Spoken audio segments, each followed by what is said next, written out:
A alegria está no coração de quem já conhece Jesus. Vamos lá então, vai lá.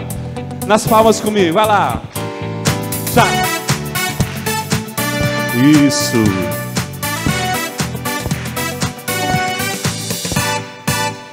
A alegria Está no coração. Vai lá, solta a voz. quem já conhece Jesus, a verdadeira paz.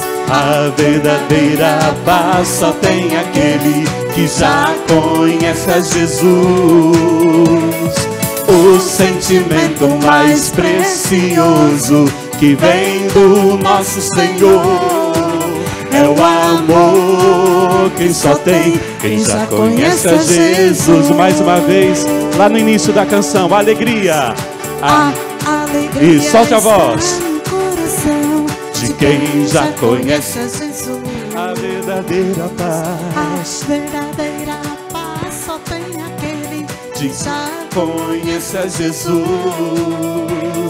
O sentimento mais precioso que vem do nosso Senhor é o amor. Quem só tem, quem já conhece a Jesus.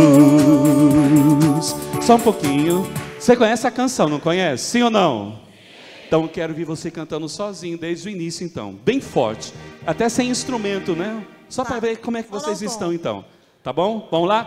1, 2, 3, vai lá. Alegria. Isso, vai lá. Agora sim. Estou ouvindo vocês, vai lá. A verdadeira.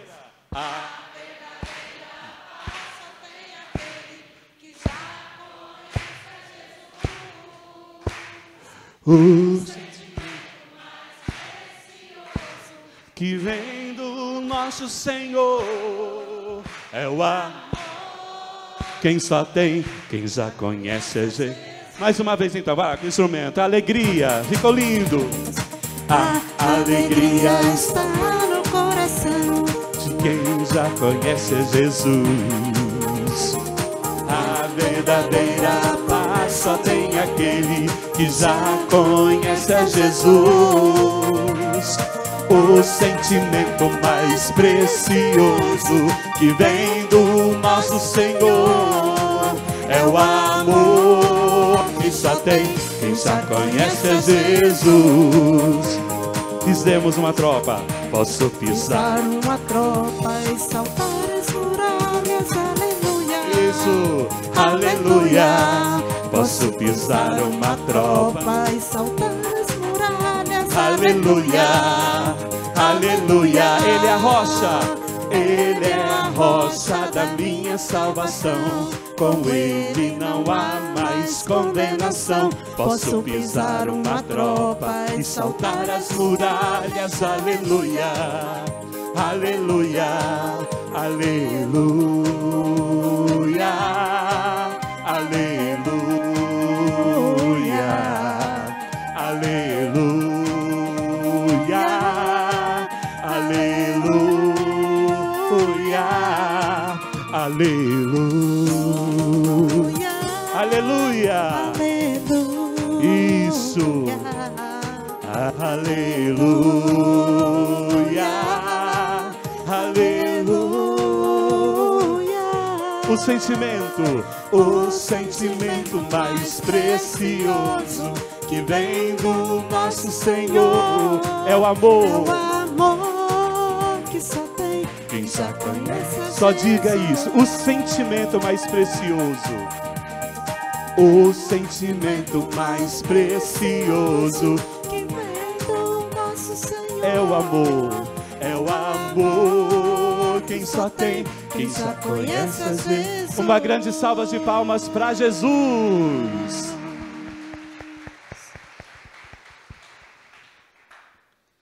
Eu gostaria de chamar aqui à frente o Padre Micael. Por favor, Padre. Podemos ficar de pé ainda? Então, essa Assembleia Paroquial e com ela nós damos a abertura ao nosso ano pastoral de 2023. Claro que nós não temos apenas paroquianos da nossa paróquia de Santo Antônio de Pádua, mas temos também pessoas de fora e é muito bom acolher aqueles que não são da nossa paróquia.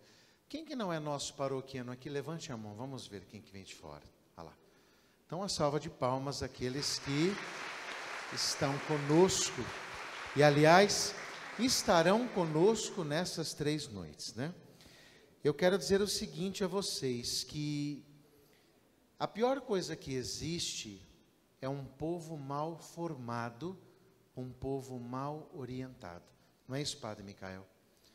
E nós, enquanto salvistas, e vocês já estão percebendo que o Padre Micael, ele já está com as mesmas vestes que nós.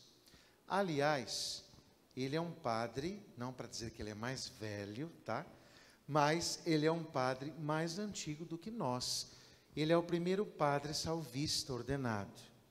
Depois ele vai fazer melhores apresentações a vocês, vai dizer quanto tempo de padre que ele tem. O Padre Micael, Padre Tiago e eu, quando chegamos no nosso seminário, foi ele que nos acolheu no ano de 2000. Ele foi o nosso primeiro formador, né, Padre Tiago?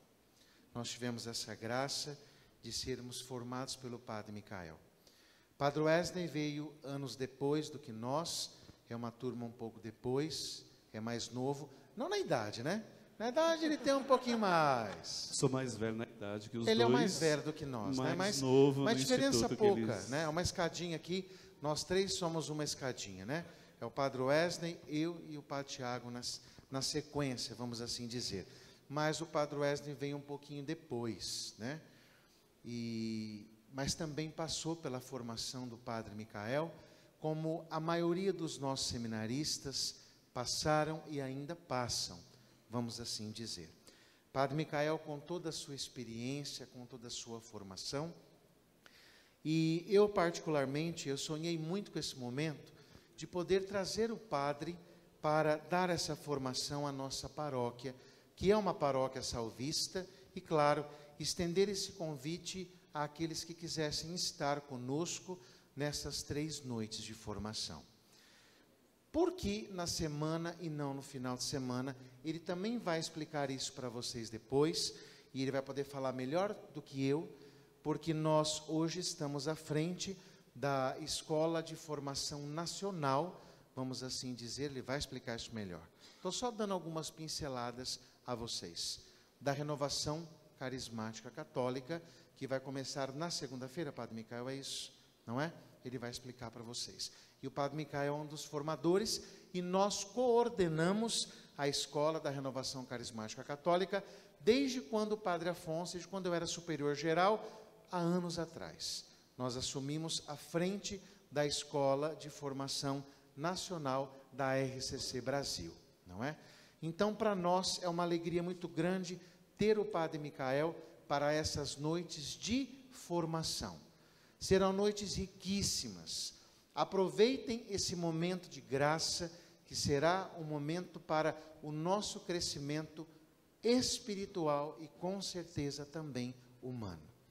São 2 áreas que precisam caminhar juntas, como nós 3 sempre falamos na nossa paróquia e procuramos fazer com que o nosso povo possa crescer cada vez mais. Já somos muito gratos ao Padre Micael, uma agenda muito extensa, uma agenda muito cheia, mas ele conseguiu encontrar um horário. Nós já marcamos esse encontro faz tempo, né, Padre? Para o Padre poder estar aqui hoje. Já segurei a agenda dele lá de trás, para que essa data fosse nossa e ele estivesse aqui em Rio Verde conosco. E graças a Deus estamos aqui, e serão noites de graça e bênção, sem dúvida alguma. E nós queremos, então, rezar já pelo Padre Micael nessas 3 noites, pedir o Espírito Santo de Deus. Vamos fechar os nossos olhos. É o Espírito Santo Paráclito que atualiza todo esse mistério da salvação sobre as nossas vidas. E nós vamos pedir isso, que o Padre Micael seja essa voz de Deus, a falar no coração, a falar a cada um de nós nessas noites, a nos formar, a nos orientar, a nos conduzir, a fazer com que cada um de nós possa crescer na vida de fé e cada vez mais amar a Igreja Católica ao qual nós fazemos parte. Nós somos cristãos católicos. e precisamos amar a nossa igreja cada vez mais, com consciência daquilo que nós somos. Por isso nós vamos cantar: a nós descei divina luz. A nós descei divina luz. A nós descei, a nós descei divina luz. e em nossas almas, em nossas almas acender, sim, acender o amor de Jesus. em nossas almas, Em nossas almas acender, acender. o amor Mais uma de vez, Jesus. solta a sua voz e canta isso. A nós descer, A nós descer, a nós descer, a nós descer divina luz em nossas almas, em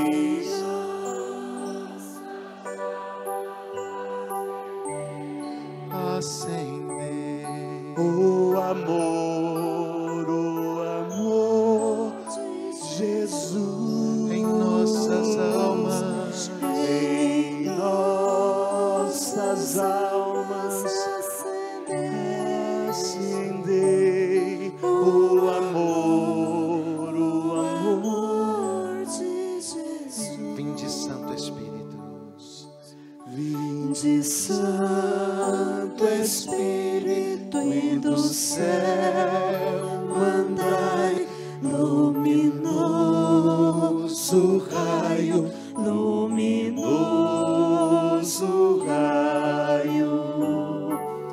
Vinde Pai dos pobres, doador dos dons, luz dos corações, luz dos corações. grande defensor, Grande defensor, em nós habitai e nos confortai, e nos confortai. Na fadiga pouso, no ardor brandura, e na dor ternura, e na dor ternura. e vamos estender nossa mão para o Padre Micael e cantar. Nós descer divina luz, A nós descer, a nós descer divina luz, e em nossas almas, em nossas almas acender acender o amor de Jesus. em nossas almas, Em nossas almas acender o amor de Jesus. e coloca a mão no seu coração, vai sentando e cantando isso.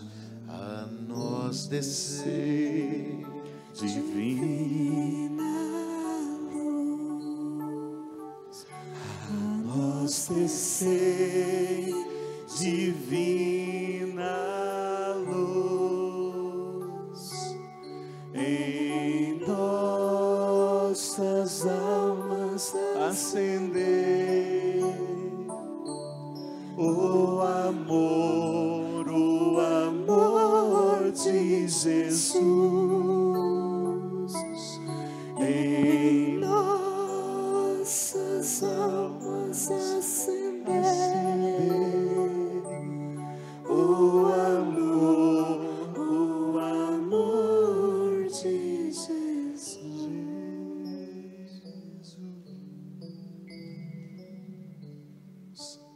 Então, boa noite a todos.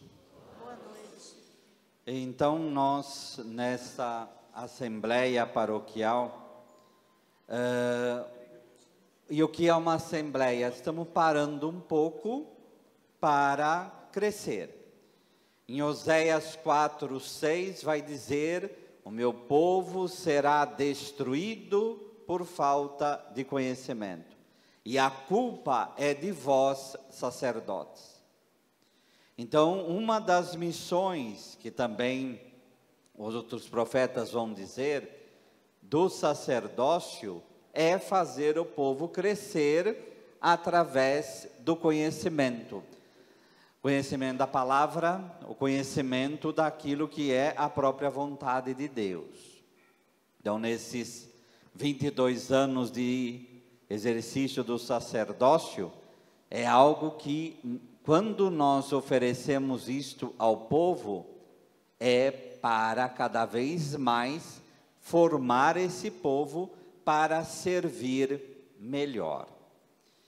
E essa deve ser a nossa intenção. Então, qual vai ser o tema que nós vamos tratar? Então, hoje, a própria identidade, amanhã, identidade católica e depois a nossa identidade como leigos. O que acontece na vida? Todos nós, na nossa vida, todos nós, isso quando não é todo dia. Perguntinhas básicas, vamos ver se vocês fazem essa pergunta para vocês mesmos. Quem que eu sou? O que eu estou fazendo aqui? O que eu estou fazendo da minha vida? Aonde isto vai parar?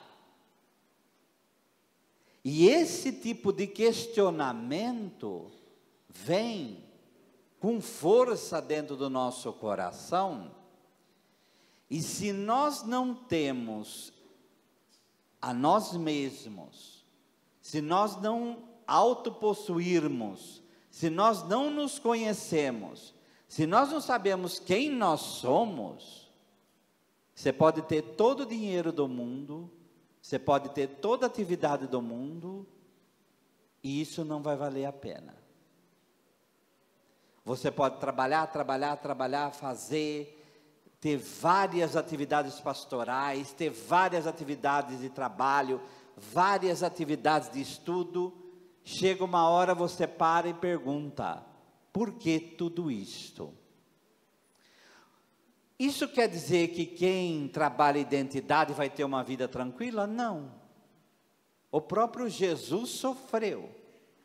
Se ele na cruz pode rezar o salmo: meu Deus, por que me abandonastes? Se no Getsemane ele pode falar: Pai, afasta de mim esse cálice. O que está acontecendo ali? Uma crise de identidade absoluta. O que eu estou fazendo? Mas depois ele recobra. Então, o que nós temos para pensar nesses 3 dias, e aí é uma tarefa pessoal, mas ao mesmo tempo comunitária, nós pensarmos quem que nós somos, para ter um ser um pouco mais fortalecido, para quando for atuar pastoralmente, saber o que está fazendo. E quando vem aquela crise absoluta, em que você trabalha, e parece que não fez nada, ou até na própria família, não é? Quantas vezes não vem crise de casal desse jeito? Ou crise na educação dos filhos? Aquelas frases famosas, né? Mas eu eduquei todos eles iguais, por que aconteceu isto? A vida é assim. Mas quando você tem fortalecido a si mesmo, você tem para onde voltar. Sabe o que é o oposto disso? Quando a pessoa não sabe quem ela é, ela não tem consistência interior, ela não tem passado, nem presente, nem futuro. Não que ela não tenha, ela não consegue ver. E o mundo parece uma treva absoluta. Sabe o que acontece? Esse é o candidato a suicídio. Quando todos os laços se rompem na vida. Então, um dos caminhos é esse. Vamos pedir a Deus a graça de saber quem nós somos. E o que nós vamos fazer aqui? Vamos dar instrumentais para isso. Primeiro, o que é identidade? A nossa identidade é esse conjunto de atributos, de qualidades que uma pessoa tem e que a individualizam, né? Então, o que nós temos de igual? Que todos somos seres humanos. Mas daqui a pouco começa a diferenciação. Uns são homens, outros são mulheres. Uns são jovens, outros adultos, outros idosos.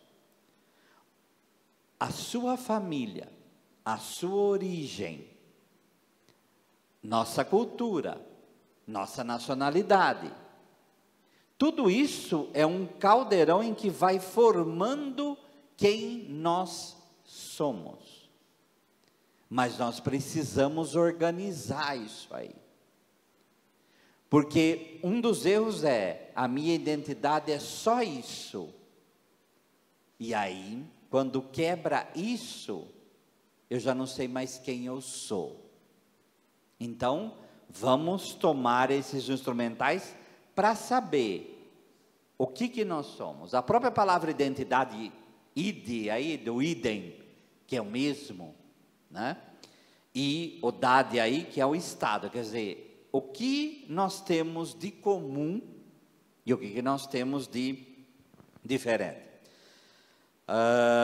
Amedeo Tintini, que no livro Amarás o Senhor o teu Deus, ele diz: o homem tem necessidade de saber quem é. Não pode viver se não descobrir que sentido tem a sua vida. Arrisca-se a ser infeliz se não reconhecer a sua própria dignidade. Então, é obrigação, não é direito e nem a hora que eu tiver tempo, não. Essa é uma tarefa diária na nossa vida, o autoconhecimento em Deus. Santa Teresa de Jesus vai dizer uma das frases que nós deveríamos guardar pelo resto da vida. Vale mais um só dia de autoconhecimento, de conhecimento próprio, em Deus, obviamente, do que uma vida inteira de oração. E nós estamos falando aqui da mística reformadora do Carmelo. Mais vale um dia de autoconhecimento do que uma vida inteira de oração. Porque a vida inteira de oração é para cair nesse dia de autoconhecimento. Então, é uma missão nossa, é uma obrigação nossa trabalhar esse autoconhecimento. Como nós somos cristãos católicos, esse autoconhecimento passa pela ação da graça, que é a graça do Divino Espírito, e passa pela nossa própria vida cristã. Mas nós temos o dever de construir a nossa própria identidade. Tá? Uma pessoa, claro que vícios têm 1000 causas, né? Mas uma delas é essa. A pessoa tem tanta ferida interior, ela não consegue entender nada dentro dela mesma, e aí ela quer um anestésico para poder sobreviver. Esse anestésico é a bebida, o álcool, a droga, a sexualidade desregrada, seja lá o que for.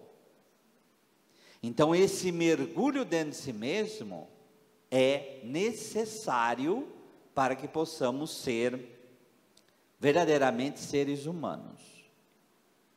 O cachorro que estava aqui agora, ele não se autoconhece. ele é regido pelo instinto. Então, por mais que o cachorro tenha afeto, o gato tenha afeto, o pássaro tenha afeto, mas ele não sabe quem ele é.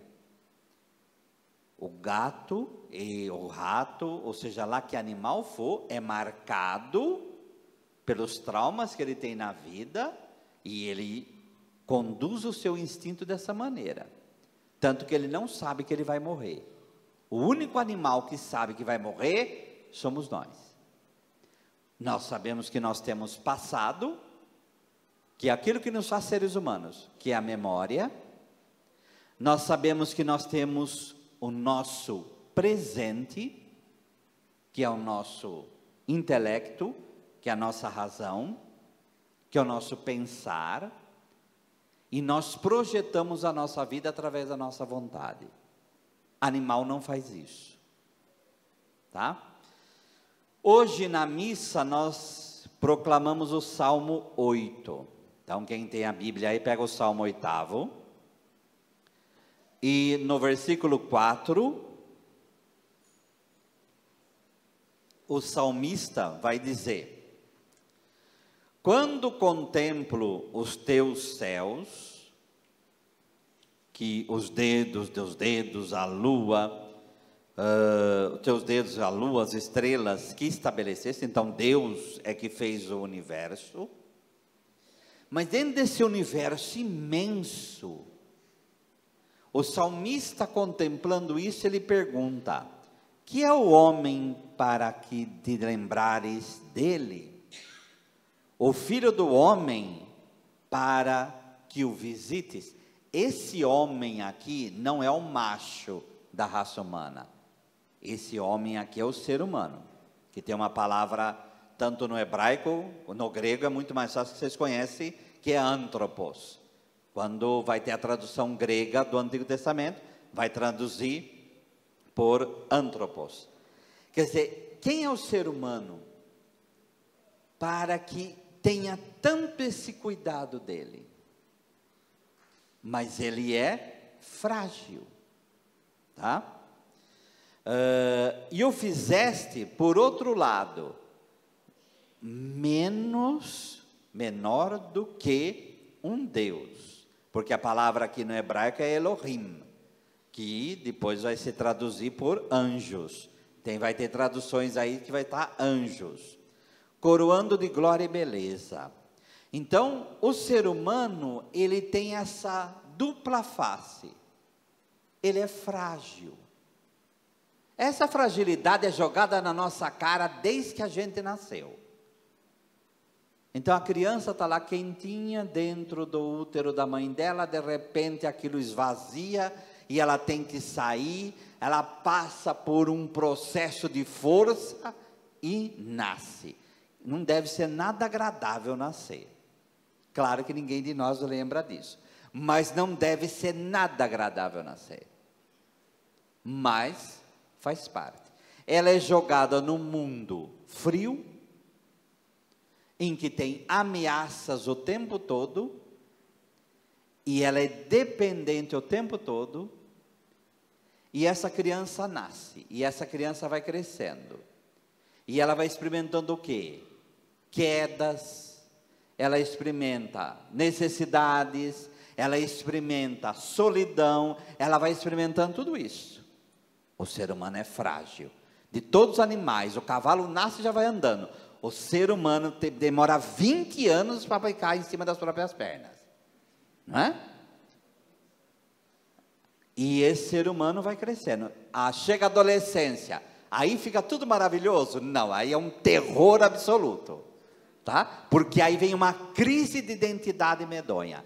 E aí vem um processo de jogar na cara do mundo quem eu sou. Chega a idade adulta, agora vai. Não vai. Não vai porque começa emprego, sai da faculdade, tem que achar emprego, começa crises profissionais, crises de amor, crises e por aí vai. E aí começa a ter filho. Aí melhora, não, aí piora mais ainda. Porque aí eu não sei como lidar com essas criaturinhas que Deus coloca na minha vida. Os filhos crescem, vem o quê? Agora vai. Não, vem a síndrome do ninho vazio. E aí a idade vem trazendo o quê? Aquelas coisas agradáveis que só vai trazendo dor, dor, dor. Aqui tem flores nessa... Flores. Por que a gente gosta tanto de flor? Salmo 89. Por que a gente coloca flor em túmulo? A vida humana é como a flor que de manhã no campo cresce, chega de tarde e fenece. Nós somos como a árvore. Nós crescemos, vamos crescendo, a hora que chega na maturidade dando fruto, flor, fruto, passa períodos dando fruto, essa árvore chega um dia, ela morre e acabou. Mas para Deus, esse ser humano frágil, ele é de uma imensidão absoluta. Versículo 7. Fizeste pouco menor do que os anjos, o que um Deus, para que dominem as obras de tuas mãos, sobre os seus pés tu colocasses, olha a ordem, ovelhas, bois, feras, aves e peixes. O salmista começa com os animais domésticos. Por quê? Esse dominar é o quê? O ser humano é ser humano porque ele partilha com Deus o governo do mundo. Então nós somos hoje bilhões em cima dessa terra, e o ser humano tem hoje um poder absoluto, mas ao mesmo tempo é frágil. Então pensar em identidade humana é pensar os dois lados, não um lado só. Se você pensa só na fragilidade, dá um desânimo tão grande, que aí você fala, o que eu estou fazendo nessa terra? Então é melhor falar como São Paulo vai colocar na 1 Coríntios 15, então comamos e bebamos que amanhã morreremos, acabou, então para quê? Então vou mesmo acabar com a minha vida, acabou. O ser humano é frágil, mas não é só isso. Se você absolutiza aquilo que é a grandeza do ser humano, é a síndrome de que nós somos donos do mundo. E aí a gente viu, até no nazismo, aonde vai acabar o ser humano quando ele pensa que ele pode tudo. A arte de viver a própria identidade é saber os dois lados. Eu tenho que conhecer a minha fragilidade, mas eu tenho que saber o que Deus me chama para dominar, para governar, para ajudá-lo no governo desse mundo. Então essa é uma pergunta pessoal, porque cada um, como vai dizer Efésios 2, tem a estrada de boas obras que Deus de antemão preparou para você percorrer. Você sabia disso? Cada ser humano tem uma estrada de boas obras para percorrer. E essa estrada é sua e não de outro. E outro pode até fazer, mas aquela estrada de boas obras é a sua vocação. Essa é a sua grandeza. Então eu vou levantar um monte de questões e depois você vai pensar, descansando sua cabeça no travesseiro. Mas essa é a nossa vida. Por quê? Por isso Assembleia, a gente não para pensar essas coisas. A vida da gente é tão louca, é tanta coisa. E hoje, com internet, com TV, com streaming, com isso, aquilo, se a gente for encher a cabeça com tudo, a gente não para nunca. É 24 horas por dia. Então, quem tem mais de 50 e poucos anos, lembra que tinha o horário do fechamento dos canais de televisão, né? Aparecia lá, fechado, só abria no outro dia, começando com o telecurso de manhã. Não é? Acabou isso. nós podemos estar ligados 24 horas por dia, e não num canal só, em vários. Sabe qual a consequência disso? É bom? É, na medida que você assume isso na tua vida como autoconhecimento.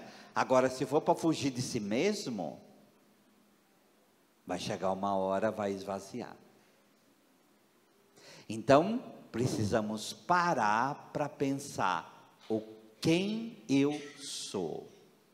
Não podemos reduzir a nossa vida somente no limite do fazer.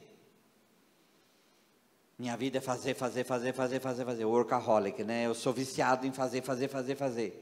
O ativista, né? Aí vai chegar uma hora, você não vai aguentar. Então, vamos parar para pensar quem eu sou. E o primeiro ponto dessa meditação é: quão frágil você é? Ah, mas eu tenho que ficar pensando na minha fragilidade? Tem. E se você não pensar, Deus vai jogar na tua cara. Então é melhor pensar. Tá? Porque, querendo ou não, Deus coloca, vira e mexe no nosso rosto a nossa fragilidade. Todo mundo aqui já foi humilhado na vida e várias vezes. É bom? Não, é horrível.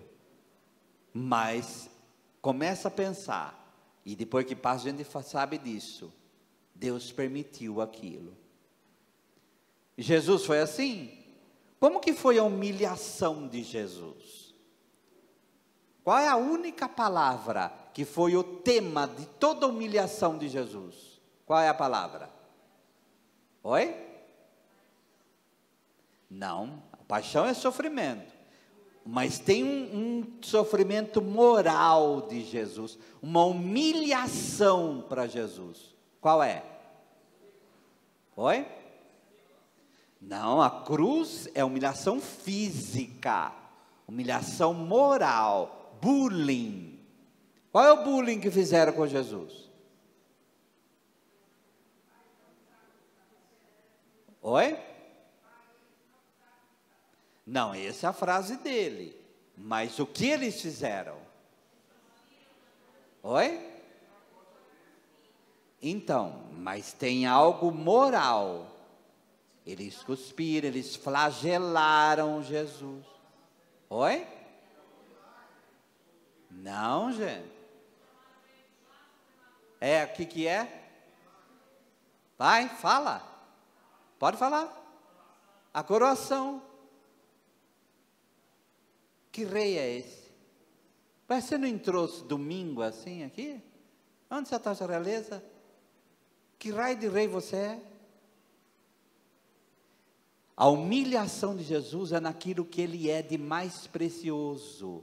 E o demônio se aproveita disso. Naquilo que é essencial na tua vida, pode reparar, é ali que a humilhação acontece.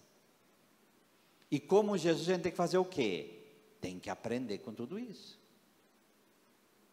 Agora, não é um curso nacional da depressão. Não é para ficar também, eu sou frágil, não presto para nada. Isso é orgulho. Então, eu tenho a minha fragilidade, mas eu tenho a minha grandeza. Qual é a sua grandeza? Qual é a sua habilidade? Qual é os dons que Deus te deu? Tudo isso tem que ser pensado. Quem somos? Né? Então, algumas características, agora eu vou pegar a Sagrada Escritura, Mateus 23, 8, 9. Quanto a vós, não permitais que vos chamem de Rabi, que é mestre, pois um só é o vosso mestre, e todos vós sois irmãos. A ninguém na terra chameis de pai, pois um só é o vosso Pai, o celeste. Primeiro a gente chama a pessoa de mestre, a gente chama a pessoa de pai. Então o que quer dizer Jesus com isso aqui? Para Mateus 23, 8, 9. Qual é o significado disso? Primeiro, todos vós sois irmãos. Então, da nossa identidade, uma das coisas que a gente tem que adquirir na vida é: somos irmãos. Não tem ninguém menor e não tem ninguém maior. Todos nós somos irmãos. Tá? São Paulo vai trabalhar um outro lado, que é Romanos 3:23. Todos pecaram e estão privados da glória de Deus. Tradução: ninguém presta, né? Então todos somos assim. Lembra da parábola do fariseu e do publicano? O fariseu vai louvando, louvando. Chega uma hora, ele para e fala: obrigado por não ser como os outros homens, nem como esse publicano que está aí. Aqui acabou. Na medida que eu faço isso, eu comecei a destruir a mim mesmo. No mesmo Mateus 23, lá no final do capítulo, Jesus vai falar: vocês, os vossos antepassados mataram os profetas. E vocês dizem: se nós estivéssemos lá, não teríamos feito aquilo. Por falarem isso, vocês vão fazer a mesma coisa. Se nós estivéssemos no tempo de Jesus, pode ser que a gente tivesse jogado pedra em cima dele ou ter feito caçoada por cima dele na cruz. Então, nós somos pecadores. Então, trabalhar o quê? Somos irmãos.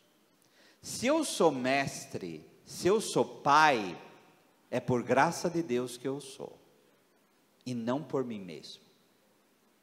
Tudo que nós temos na vida é por graça de Deus que nós somos. Então, o primeiro item de formar essa identidade de ser humano, todos nós somos irmãos. Não só dentro da religião, mas todo e qualquer ser humano. Uma das técnicas do nazismo foi o quê? Falar que judeu não era ser humano. E tinha propagandas que mostravam a relação entre judeu e os ratos. Eles são infra-humanos, por isso a gente deve exterminá-los. Então, quando olharmos para os 8 bilhões de seres humanos, temos que pensar: todos nós somos irmãos. É isso que diz Jesus aqui, tá bem? Segundo ponto da nossa identidade. Gênesis 1, 26, 27. Isso daqui daria para fazer uma matéria inteira, né? Isso daqui é a base da moral católica, é a base da antropologia cristã, é a base de tudo isso aqui, né?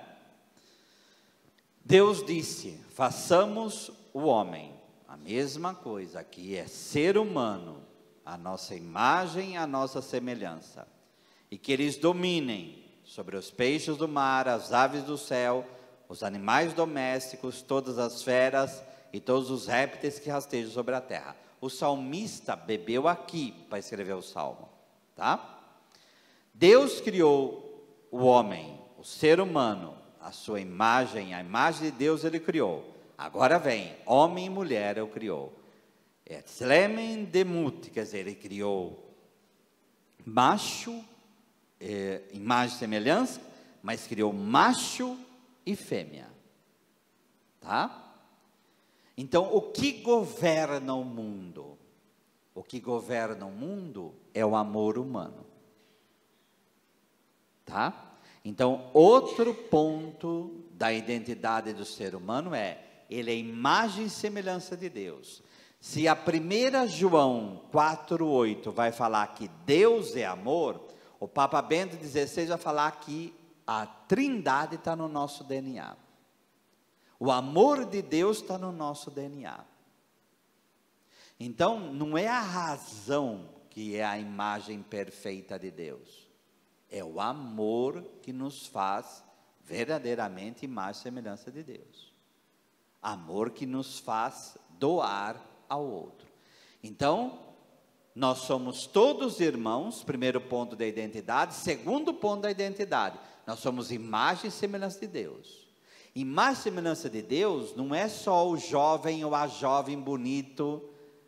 Não, mas é o embrião ou aquele velho, aquela idosa morrendo no hospital, definhando na própria vida. Ele é imagem e semelhança de Deus também. Então, tudo, esse arco todo é imagem e semelhança de Deus. Então, a pastoral da saúde, quando vai visitar doente, ou a Legião de Maria, quando vai visitar doente, então você toca na imagem e semelhança de Deus ali, tá? Então, cada ser humano é isto, e isso tem que fazer parte do quando você olha no espelho, saber que você é imagem e semelhança de Deus. Terceiro ponto, nós somos chamados ao relacionamento, somos pessoa. Então, Gênesis 2:18, o Senhor disse: não é bom que o homem esteja só, vou dar-lhe uma auxiliar para que seja adequada. Em Gênesis 2:24, por isso o homem deixa o seu pai e a sua mãe para unir a sua mulher, e já não são mais dois, não são mais do que uma só carne. Então, esse amor, que é o amor matrimonial, ele se torna paradigma de todos os amores. Ele vai definir quem o ser humano é. Como vai dizer a frase famosa de São João da Cruz, né? No entardecer da minha vida, eu serei julgado pelo amor. Tem uma expressão lá em 1 Coríntios 13, que às vezes a gente não pensa. São Paulo vai dizer: se eu não amar, eu nada sou. Olha a frase que São Paulo diz. Se nós estamos pensando em identidade aqui, então é isso daqui que nós temos que trabalhar. Vamos inverter a frase de Paulo? Se São Paulo fala: se eu não amar, eu nada sou, então eu vou encontrar quem eu sou na medida que eu amo. É o amor que vai definir quem nós somos. É ele que vai definir quem nós somos. E São Paulo, na 1 Coríntios 3, vai falar, né? Você pode dar seu corpo para ser queimado vivo por causa de Jesus, se não tiver amor, não vale nada. Dá todos os teus bens aos pobres. Ah, mas fez para aparecer, então não tem amor, então não valeu nada. Você pode ganhar na Mega Sena 500 milhões, dá tudo para os pobres. Se não tem amor, não vale nada. Agora, Santa Teresa de Calcutá e Santa Teresinha de Jesus vai dizer o quê? Deus vai olhar o copo d'água e o tamanho do amor que você colocou quando você deu aquele copo d'água. Então, o amor é que vai definir quem nós somos. E aí vem a pergunta: como que eu amo? Isso daí depois a gente vai pensar principalmente na quinta-feira, quando a gente pensar na nossa própria ação pastoral. Tá? Quarto ponto. Então, nós somos todos irmãos, criados à imagem e semelhança de Deus. Nós somos chamados a amar, que é ser de relacionamento. Nós somos pessoa, tá? E nós somos escolhidos antes da concepção. Então, Jeremias 1:5. Antes de formá-lo no ventre, eu o escolhi. Antes de você nascer, eu o separei, eu designei para ser profeta às nações. Obviamente não é só Jeremias, né? Então aquela pergunta de adolescente revoltado: eu não pedi para nascer. Dá vontade de falar o quê? Eu também não pedi para ser seu pai ou sua mãe. A vida é assim. Quer dizer, Deus me colocou na tua vida e você na minha. Então pronto, foi quem fez isso? Foi Deus. Essa é a nossa vida. Tá? A mesma coisa é o itinerário para casar. Eu estava... Não, o itinerário para casar é um itinerário de 5 que começa no ventre materno. Porque para amar uma mulher, um homem amar uma mulher e a mulher amar um homem, tem todo um processo que Deus está no meio desse processo. Quando a gente... Isso aqui é o canto lá, que canta no dia de vocação, né? Que canta a vocação de Jeremias. Mas você pode cantar a tua vocação matrimonial. Foi Deus que colocou ele ou ela no teu caminho. Certo? Então, desde o nascimento, você nasceu para ser brasileiro, para nascer da família que você nasceu, com as limitações que a sua família teve, com o processo de vida. Agora, qual a pergunta que Deus vai fazer para nós? O que você fez com aquilo que eu te dei? Essa é a pergunta. Tá? Então, não adianta. Eu não queria ter a vida que eu tenho. Você vai ter que reclamar só com Deus. Não tem com quem reclamar. É só com Ele. Então, nós somos o que somos, chamados desde o ventre materno. Tá? Outro ponto. A vontade de Deus nos dá a identidade de filhos no Filho. Então, João capítulo 1, versículo 12. Mas todos que receberam, deu o poder de se tornarem filhos de Deus, aos que creem em seu nome. E ele, que foi gerado neste nem do sangue, nem da vontade da carne, nem da vontade do homem, mas de Deus. Então, nós estamos vivos, e todos aqui estão vivos, e nós passamos por uma pandemia. Nós vimos muita gente morrer. Tá? Por que nós sobrevivemos? Não adianta pegar, é Deus que permitiu isso. Tá? Então a gente lida com vários tipos de doença, que nem aneurisma, que nem... não tem como explicar, né? Uma pessoa pega, puf, desfalece. Então, se estamos aqui, é vontade de Deus que estejamos. Isso daí nós rezamos todo dia, quando a gente reza, seja feita a vossa vontade, assim na terra como no céu. Se eu estou vivo, é por vontade de Deus que eu esteja vivo. E isso deve fazer parte da nossa compreensão da nossa própria vida. Tá? Para chegar, mas então nós somos pensando, né? E essa doutrina da predestinação de Calvino, que igrejas como a igreja presbiteriana vai falar da famosa predestinação. Para nós católicos, nós somos predestinados todos, nascemos para a vida eterna. Tá? Então, Deus não nos trata como marionetes. Então, nós temos liberdade. E essa liberdade é o maior mistério que nós temos na nossa vida. Deuteronômio 30 vai falar o quê? Eu coloco diante de você a vida e a morte. Escolhe, pois, a vida. Mas diante de você está aí, as duas mãos. E a todo momento, nós podemos escolher a morte.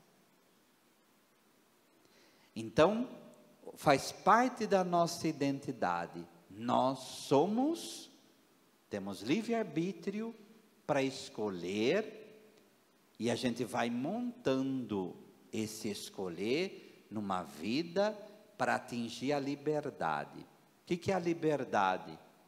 Eu me autogoverno. Eu consigo ter domínio sobre mim mesmo para fazer o bem. Porque na medida que você peca, você já perdeu a própria liberdade. Você virou escravo do pecado. Tá? Então, quando a gente pensa na nossa própria identidade, esse conceito de liberdade é essencial. Vamos pegar João 8, 34, 36. Replicou-lhe Jesus: em verdade vos digo, todo que comete pecado é escravo do pecado. O escravo não fica sempre na casa, o filho sim, para sempre. Se, pois, o filho vos libertar, verdadeiramente sereis livres. Tá? Então, o que é liberdade? A liberdade é essa capacidade da gente se autogovernar para ser cada vez mais livres. E o que nos faz livre é fazer o bem. Então, não confunda livre-arbítrio com liberdade. A capacidade de fazer o mal, que é o abuso da liberdade, é o livre-arbítrio. Então, você está todo momento escolhendo entre o bem e o mal. Quanto mais você escolhe o bem, mais livre você fica. Deu para entender? Tá? Isso é característica da nossa identidade. E aí a gente começa a relacionar, né? Ninguém pode amar se não for livre. Ninguém. Não existe amor sem liberdade. E a liberdade sempre vai apontar para o amor. Então esse é o centro da nossa identidade. Vamos relacionar já com quinta-feira. Você tem a sua pastoral, seja lá qual for. Se não for na liberdade e no amor para assumir essa pastoral, vira o que isso? Vira uma escravidão. Agora, você olha, foi Deus que me chamou para estar aqui. Eu quero fazer o bem. Eu quero amar verdadeiramente as pessoas. E isso me constrói como ser humano. Na liberdade, esse é o caminho. Então, para pensar lá na frente, eu tenho que saber o que é essencial para mim. Ah, isso quer dizer que vai ser na liberdade e no amor? Então vai ser tudo lindo e maravilhoso? Não existe liberdade e amor sem sofrimento. E Jesus deixa isso claro em Mateus 16, né? Esse se é o ean no grego, é o mais importante. Se alguém quiser me seguir, renegue-se a si mesmo, porque a gente fala renuncia, mas é um renegar, é pegar a gente e jogar fora. Tome a sua cruz e siga-me. Então, sempre vai casar amor, liberdade, com o carregar da cruz. Sempre. Sempre. Papa Bento XVI morreu dia 31. Quando você olha uma pessoa, quando morre assim, imediatamente já vem o itinerário da vida dela, né? E aí começa. Esse foi chamado, nasceu no tempo da guerra, sofreu lá, foi perseguido, depois entrou para o seminário, ajudou no concílio, e aí vem o itinerário de vida, toda a contribuição que ele deu. Tá? E assim é os santos, cada um. E você vai ter o seu itinerário. Quando você morrer, fechou o itinerário, aquele itinerário foi para Deus. Agora, pega o itinerário, por exemplo, do Papa Bento. Tudo isso que a gente viu agora na morte dele. Tem lá amor, liberdade e carregar da cruz. Olha a renúncia dele. Quer mais cruz do que isso? Quer mais cruz do que isso? Agora nós, claro que a gente não vai chegar nisso, né? Mas nós temos o nosso itinerário, que tem que compor nossa identidade em tudo isso. Está ficando claro, gente? Está uma linguagem que ninguém entende nada, que não vejo a hora de ir embora daqui, eu estou livre aqui, mas aqui está enchendo. Tá dando para entender, gente? Tá? Então, esses itens dessa identidade devem estar claro para nós, tá? A Veritatis Splendor, no número 17, a perfeição exige aquela maturidade no dom de si, a que é chamada a liberdade do homem. Jesus indica ao jovem os mandamentos como primeira condição imprescindível para obter a vida eterna. O abandono de tudo, Quando o jovem possui o seguimento do Senhor, assume pelo contrário o caráter de proposta, se queres ser perfeito. Então Jesus está a todo momento propondo, você quer ser perfeito? Você quer se aprofundar mais? Desapega dos bens, desapega das pessoas e aprenda a me seguir. Tá? Quanto mais você fizer isso, isso é Jesus falando para cada um de nós, mais livre você vai ser. São Francisco de Assis é um caso clássico disso, né? Tá? Que Santo Antônio de Pádua, vocês que são da paróquia sabem disso, né? Conhecem a história dele. Santo Antônio de Pádua, quando foi sair, o superior dele virou, ironicamente, e falou para ele: ah, você quer ser santo? Por quê? Porque ele queria largar os cônegos regulares, que era uma ordem rica, para ir atrás daquele bando de maluco, vestido do burel marrom, sabe? O que vai ver para trás daquilo para quê? Você vai largar isso aqui para ir atrás daquilo? Que você quer santo? Porque ele queria ser mártir. Tá? Mas deu certo? Não. Deus pegou o vento e tchumf, foi para a costa da Itália. Mas tudo era um itinerário de liberdade para Antônio. Fernando, no caso ainda, né? Era tudo um itinerário de liberdade. E ele se apaixonou pelo quê? Pela pobreza, por esse desprendimento, tá? Bom, agora, para concluir tudo isso, pegar algo que a comunidade Shalom coloca, a justa estima de si. Então, para descobrirmos, para a gente agora ter uma outra visão sobre essa identidade, tá? Nós podemos ter níveis de conhecimento de quem que eu sou, né? Então, o primeiro nível, que é o mais básico que tem, nós somos seres humanos, nós somos carne. Ninguém aqui dentro dessa sala é alma pura, sabe? Todo mundo tem corpo aqui. Então, só a hora que morrer, aí a alma vai para Deus, pronto. Mas aí depois você vai ressuscitar e vai voltar a ter corpo de novo, porque nós somos seres humanos. Mas, é o nível mais elementar, é essa identidade a nível corporal. Então, você olha no espelho, você vê se é jovem, se é velho, você vê se você é homem, se é mulher. Então, você vê a cor que você tem, tá? Você vê quantas rugas você tem, você vê quantos problemas você tem, você vê quantos cabelos brancos você tem, e assim vai. É o nível mais básico, né?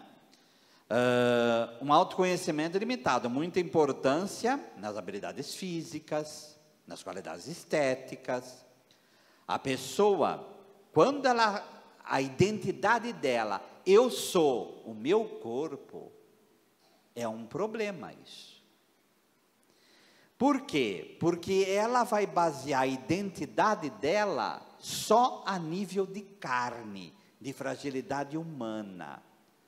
E vamos ser claros, a gente não é só isso. A gente não é só isso. Tá? Isso não quer dizer que eu tenho que negar o meu corpo, mas eu tenho que colocar ele como o primeiro grau da minha identidade, e não o último. Porque o itinerário de vida, como eu falei, da árvore, esse corpo vai morrer, então a gente tem que aceitar isso. Não tem um ser humano que tem 300 anos. Se esse ser humano existisse, ia todo mundo visitar ele. Como você chegou nisso? Mas não tem. Então vai todo mundo morrer mesmo, né? Então, não, a gente tem que saber que somos corpo, mas a gente não pode reduzir a nossa identidade a ser corpo, tá? Se você faz isso, o que vai acontecer? Primeiro, a preocupação para ter um corpo sadio, forte e juvenil. Então, que nem uma certa pessoa, uma mulher que fez 130 cirurgias plásticas. Aí entrou numa crise absoluta depois. fora aqueles que se matam, né? Tá? Preocupação excessiva com a aparência, com o vestir, com a qualidade estética. Por quê? Eu sou meu corpo, eu sou minha aparência. Se eu perder minha aparência, eu não sou ninguém. Então aí não dá. Não dá para viver uma vida assim. Tá? Quer esconder de forma doentia os sinais de envelhecimento, né? Hipocondria, uma loucura por causa de saúde. E aí testa 1000 coisas para poder sobreviver. Não aceita a possibilidade de ficar doente ou ficar velho. Não vai ter. Não, você vai ficar velho. Eu não. Eu vou ficar forever young. Eu vou ficar eternamente jovem. Não dá, isso não vai acontecer. Michael Jackson é um caso clássico disso. E nós vimos a consequência do que foi. Agora, cristão cai nisso, vai para a igreja, olhando para a cruz o tempo todo, e falando para si mesmo, não vou envelhecer. Tá? Preocupação extrema com a potência sexual, vai cair isso também. Todos somos frágeis, tá? E tem que aceitar não só o homem, mas a mulher também, tá? Relacionamento afetivo baseado só na aparência. Aí aquela coisa, né? Enquanto tá bonito, tá bom. Começou a envelhecer, pega mais nova. E vocês sabem que tem pessoas que a regra de vida é essa. Isso é infelicidade, gente. Isso é segredo de... E outra, ela é infeliz também, porque só usa as outras pessoas. Então, o primeiro nível corporal, o segundo nível psíquico, né? Então, nós temos talentos, nós temos qualidades, nós temos capacidades mentais, tá? Agora, a pessoa viver só em torno disso, ela vai viver só em torno do próprio QI, o quão tão inteligente eu sou.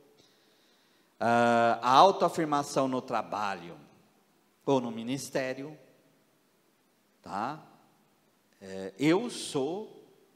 Eu tenho isso, eu faço isso, eu sei fazer tudo. O resto aqui ninguém sabe. Eu sei fazer tudo, né? Quem pode falar isso? Perfeição moral, e aí vem um perfeccionismo maluco, né? A pessoa, ela pensa que ela pode ser santa pela própria força. Eu sempre falo isso, e é bom, Efésios 2:8, e tem o terço bizantino, né? Que é repetição ejaculatória. Pega Efésios 2:8 e fica repetindo até você se convencer. É por graça que vós sois salvos, é por graça que vós sois salvos, é por graça que vós sois salvos. Então, eu, pela minha própria... Isso não quer dizer que eu não tenho que me esforçar. Eu tenho que me esforçar. Mas a primazia é a graça de Deus, gente. Perfeccionista é candidato a ficar louco. O perfeccionista é assim, 99% foi ótimo. O 1%, aquele cílio que caiu. Está vendo como eu não presto? Está vendo? Eu não presto. E ele vai pegar aquele 1% e vai se matar em cima daquele 1%. O que é isso? Orgulho, está fixado a nível psíquico, eu sou as minhas capacidades. E quando ficar doente numa cama, vai fazer o quê? Vai dar um tiro na cabeça? Sabe? Olha o Papa Bento novamente, gente. O Papa Bento, nos últimos, ele falava, não sabia que ia viver tanto tempo depois de ter a renúncia. E foi 10 anos. Ele pensava que ele ia renunciar e ele ia logo morrer. A vontade de Deus, não foi. E qual vai ser o nosso? Eu não sei. E todos nós temos medo, temos. E por isso a gente tem que rezar em cima. Agora, não pode ficar com esse perfeccionismo doentio. tá? Por isso tem muita dificuldade de se lançar na graça de Deus, né? Ele prefere a mediocridade do que arriscar a própria imagem. Então eu estou com o osso na boca e ninguém me tira, porque esse osso é meu, tá? Por isso apego à função, né? Sabe? Faz 50 anos que eu sou catequista aqui, e daí? E daí? Né? Então, adora ver transferência de padre, né? Mas a hora que transfere você não quer, né? Sabe? Então a gente sofre com isso, vocês não têm que sofrer, né? Sabe?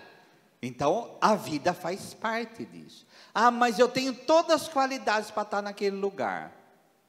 Mas fazer o quê?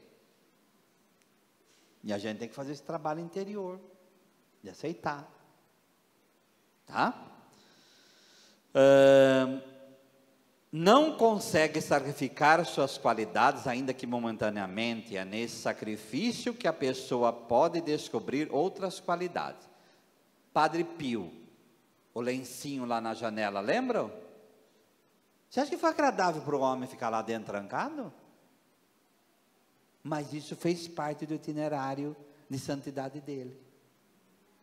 Deus permitiu. Tá?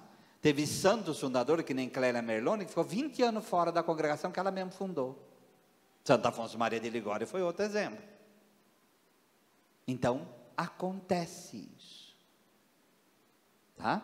Aí tem que perguntar para Deus, por que, Senhor? E me ajuda a viver esse momento. Tá? Necessita de valorização do outro, todo mundo tem que me elogiar, e fica mendigando estima, né? Rigidez de comportamento, e por outro lado, cresce um sentimento de inferioridade medonho. Então, nós temos o nível corporal, o nível psíquico, mas qual é o nível que a gente tem que chegar numa verdadeira identidade? Aquilo que eu sou, que é o nível ontológico. Ontos é ser, aquilo que eu sou. Então, o corpo e o psíquico não bastam. Quem eu sou? É ali que a minha identidade vai residir. É preciso saber para quem e por quê, de que maneira e por quais motivos eu tenho que usar o meu corpo, os meus talentos e as minhas qualidades. Esse nível do ser nos define aquilo que somos. No mais profundo como ser humano e cristãos, somos vivos, somos batizados, justificados, filhos de Deus. 2 Coríntios 12. E o que não falta na nossa vida é crise. Crise vem do grego, que é colocar em juízo.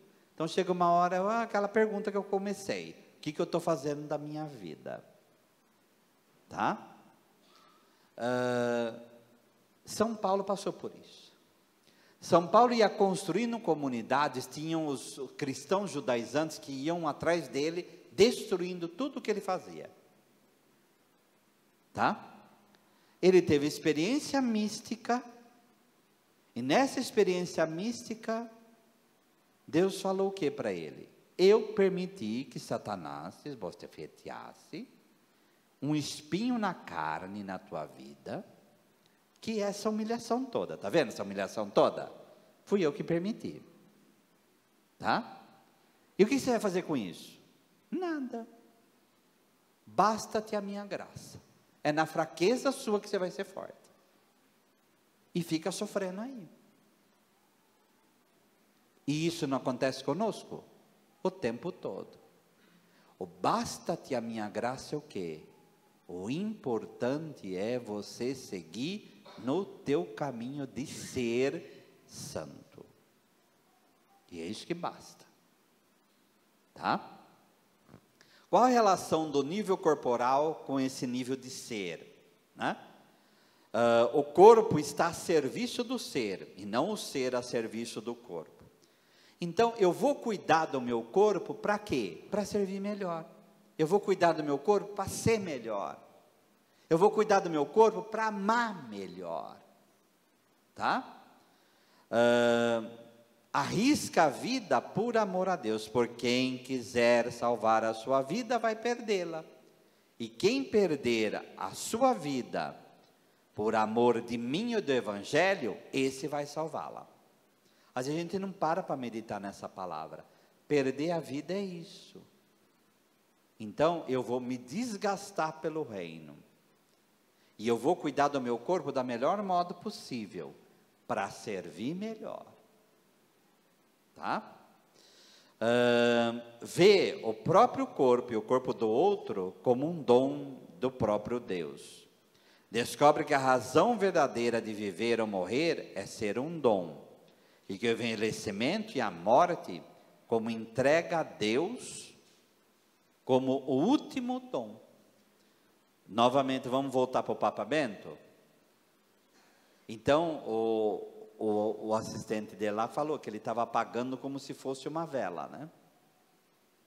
Esse foi o desejo de Deus para ele. São João Paulo II, né? São João Paulo II, você sabe muito bem que ele foi ator. Qual é o instrumento que o ator usa? O próprio corpo. Então, o bom ator é que tem voz, é que tem expressão de rosto. E ele, qual foi a última imagem que a gente teve dele antes da morte? Na janela, lá em cima, tentando falar. Ele emocionado, não conseguiu e teve que voltar para trás. Ele morreu, o Parkinson que tirou toda a expressão do rosto dele. Toda a expressão do rosto dele. Né? Então, os santos, eles usaram o corpo para instrumento de manifestação daquilo que eles eram. Então, esse é o equilíbrio no nosso nível corporal. Não é também, eu vou demolir meu corpo, vou acabar com ele. Não, ele não vai levar a lugar nenhum. Eu preciso de um corpo para fazer o bem. Mas quando vier o problema, a gente vai lidando com Deus e pedindo a graça para lidar com a fragilidade que Ele nos dá. Tá? Qual a relação desse nível de ser com o nível psíquico? As qualidades e capacidades que eu tenho, primeiro, reconhecer que é dom de Deus, e não é meu, é dom de Deus, e é dom para ser feito para os irmãos. Então Deus me deu para eu repartir, para a construção da igreja. Todo dom e qualidade se refere a Deus, para o louvor da sua glória. Tudo que tenho é de Deus. Por isso a gente lembra de Mateus 25, 14 e 30, que é a parábola dos talentos. Tá? Reparemos, tem 5, 2 e 1. Não importa se você tem 5, você tem 2, ou tem 3, ou tem 20. O que Deus vai ver? Se você imediatamente saiu e foi trabalhar esses dons que Ele deu. O que enterrou talento, qual é a frase? Servo mau e preguiçoso. Porque ele pegou o nível psíquico dele e jogou para baixo. Não colocou a serviço.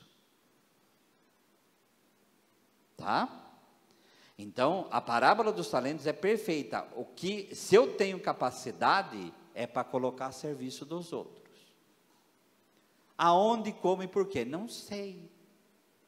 Às vezes, mas eu tenho tanta capacidade e não sou usado. Aí voltando para Santo Antônio de novo, né? Vocês lembram disso? Mas ele foi ajudar na cozinha. E o homem era uma sumidade, né? E ficou lá 3 anos lá. E ficou na humildade, até que faltou o pregador. E quando chama Frei Antônio, colocaram o Frei Antônio. Aí viram quem era o cozinheiro. E aí o homem não parou mais.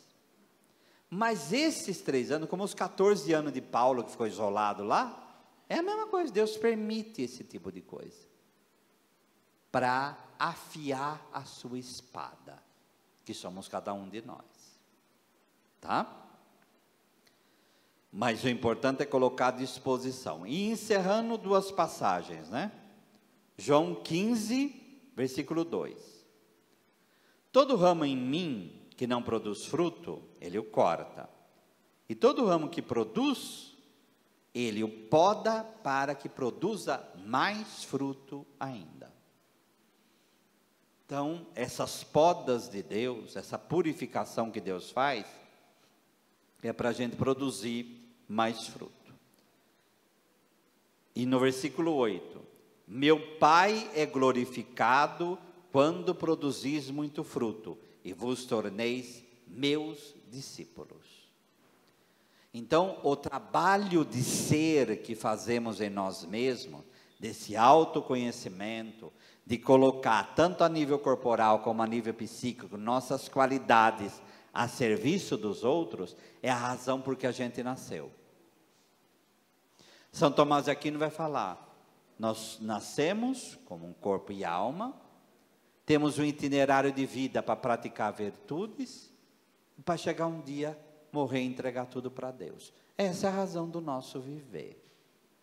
Então, que fique claro, as características, são muitas como nós vimos, mas tem que ficar claro essas características da nossa identidade, para que aí a gente realmente coloque a serviço dos outros, tá? Tá certo? Gostaram, gente? Valeu? Então, vocês vejam que a gente tem muito a aprender, né? Hoje foi apenas o início, amanhã nós continuaremos.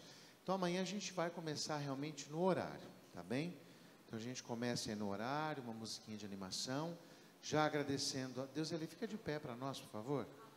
Então, a Deus Eli é da São Vicente, né, que veio nos ajudar. Uma grande salva de palmas para ela desde já. Amém. Deus Eli, gentilmente, sempre que a gente pede, a Deus Eli corre, nos socorre, né? Eu sempre brinco, eu falo assim, se o Padre Luciano falar alguma coisa, eu já acerto ele depois, né? Porque a gente com o Padre Luciano é uma amizade muito grande, desde que nós chegamos em Rio Verde, então nem tem que falar nada, né? A gente brinca lá com ele sempre, né? Mas a gente agradece de coração, viu? Sua bondade de poder estar conosco. Eu não quis pegar ninguém da paróquia para não ter desculpa que estava fazendo alguma coisa, não, né? Então, que de fato a gente buscou você lá da São Vicente. Então, nosso muito obrigado pela disponibilidade. E Amém. Aproveite também, né, para... A gente aprende muito, obrigada. Com certeza, né? Então, nosso muito obrigado bom. aí, de coração. Então, é isso, Amém. gente. Louvado seja Deus por tudo isso. Amém? Vamos em pé. Vamos agradecer a Deus, rezando a oração que o Senhor nos ensinou. Estais nos céus.